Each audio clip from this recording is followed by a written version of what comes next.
Reddy farm house drugs కేసులో 8 మందికి station bail వచ్చింది. అయితే కాల్పులకు సంబంధించి రోహిత్ రెడ్డి, నమిత్ మిశ్రాను మ్యాజిస్ట్రేట్ ముందు హాజరుపరిచారు. మరోవైపు పుట్టా మహేష్ కు టీడీపీ అధిష్టానం నోటీసులు ఇచ్చింది. 5 రోజుల్లో వివరణ ఇవ్వాలని ఆదేశించింది. ఇందుకు ఫామ్ హౌస్ ఘటనపై పోలీసుల వర్షన్ ఏంటి?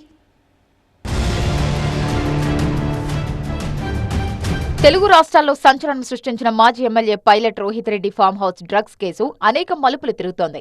ఏపీ ఎంపీ, రాజస్థాన్కు చెందిన మాజీ ఎమ్మెల్యేతో పాటు బిగ్ షాట్స్ సైతం పట్టుబట్టడం ఇప్పుడు కలకలం రేపుతోంది.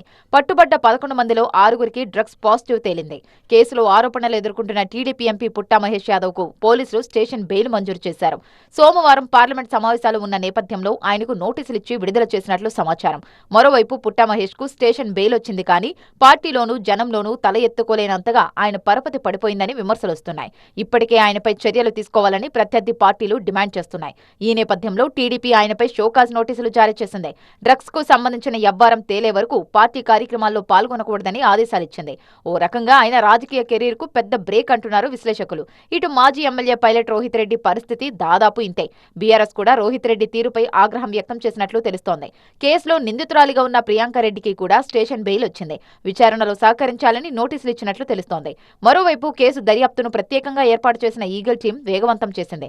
మొత్తం 11 మందిపై కేసు నమోదు చేసిన పోలీసులు ఒక్కొక్కరిని విచారిస్తూ కీలక సమాచారం సేకరిస్తున్నారు. ముఖ్యంగా డ్రగ్స్ ఎక్కడి నుంచి వచ్చాయి, సరఫరా చేసిన నెట్వర్క్ ఎవరిది అనే కోణాల్లో దర్యాప్తు కొనసాగుతోంది.